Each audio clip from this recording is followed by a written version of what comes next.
मंचावर उपस्थित मान्यवर आणि समोर जमलेल्या माझ्या सगळ्या मित्रमैत्रिणींना क्रांतिकारक जय भीम. जय भीम. इथं मुजरा होणार नाही. नरेंद्र मोदीचा ट्रम्प डोनाल्डच्या जनानखान्यातून बाहेर काढून करेक्ट कार्यक्रम केला जाणार आहे.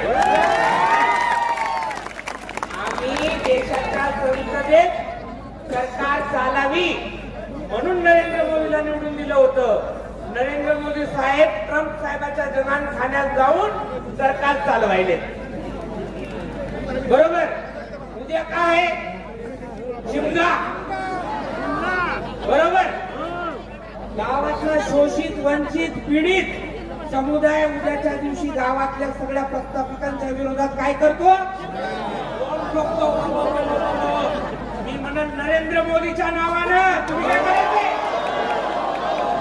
नरेंद्र मोदीच्या नावानं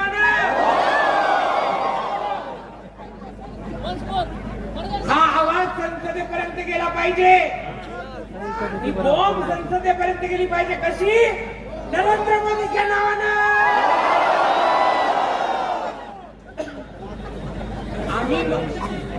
आम्ही तुम्हाला लाईनीला आणल्याशिवाय सोडणार नाही. 4 वर्षाच्या पूर्वीचा बलात्कार होतो आम्ही पेटून उठतो आणि गर्भातले लेकरू जरा ओव्हन मध्ये तापून खाल्ला असेल तर कसं वाटलं असेल.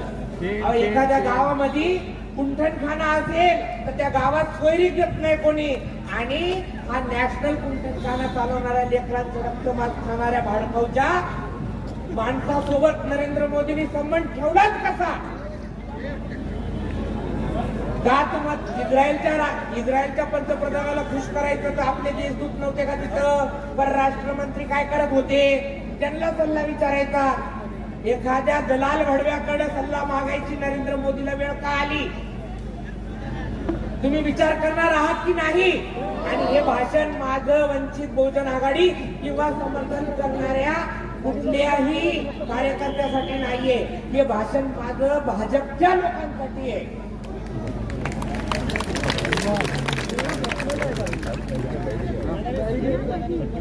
मध्ये उत्तर भागात बीजेपीच्या कार्यकर्त्या स्वतःच्या मुलीचा वरच्या ज्येष्ठांना खुश करण्यासाठी वापर करत होते अशी बातमी आहे. तुम्ही हा धंदा लावलाय का मला सांगा. आमच्या लेखी बाळीची आबरू विकून तुम्ही ट्रम्पला खुश करणार आहेत का इस्रायलला खुश करणार आहेत का. हा राग तुमच्या मनामध्ये आला पाहिजे. आणि जर येत नसेल तर तुम्ही भारताचे प्रशासक म्हणून शंड आहात.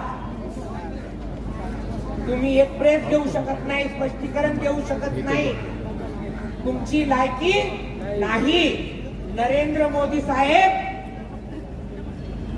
मोदी साहेब आता आम्हाला कळते तुम्ही घर सोडून 35 वर्ष जंगलात का काढले.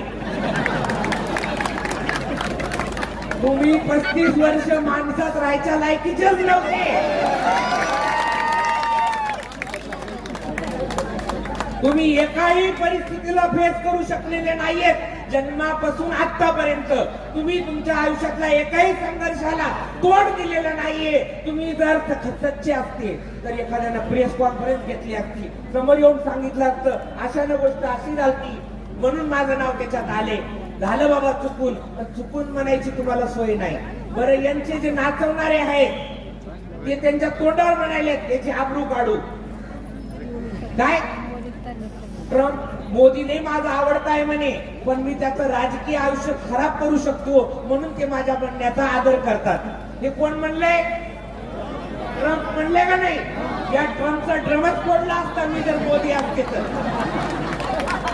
बिलकुल ऐकलं नसते. एक जिंदगी शेर के जैसे जिओ. आणि त्या वाघासारख्या जगासाठी आज आम्ही इथं आहोत. श्रद्धे बाळासाहेब आंबेडकर रस्त्यावर उतरले. आम्ही वाट बघायलो. या देशातले विरोधी पक्ष रस्त्यावर येतील. आज येतील. आता येतील. अरे आता बोलतील. आता पेटतील. आता नरेंद्र मोदीला घेराव घालतील. काही नाही. ते सभागृहात बोलतात. बाहेर आले की सोबत बसून चहा पितात. आणि मग त्यांच्या दौऱ्याचे प्रमुख म्हणून फिरायला जातात. आम्ही तसं करणार नाही. एक एक फोटो. आता तर चॅट जीपीटी खोटं बोलायला लागले. 15 दिवसापूर्वी जे चॅट जीपीटी फोटो दाखवत होतं ते चॅट जीपीटी आता म्हणते याच्यात सत्यता नाही. ट्रम्प साहेबांचे सगळे फोटो गायब करण्यात आले फाईल मधनं. मग नरेंद्र मोदीचं काय काय गायब केलं त्यांच्या चूप बसण्याचं तुम्ही सांगा. अदानी, अडाणी, अंबानी, अजून कोण कोण आहे त्याच्यामध्ये ते सगळे बाहेर काढा. हे हमामातलं भोंगळ पण आम्ही रस्त्यावर आणल्याशिवाय राहणार नाही. जसं ताईंनी सांगितलं आपल्या पोरी गायब आहेत.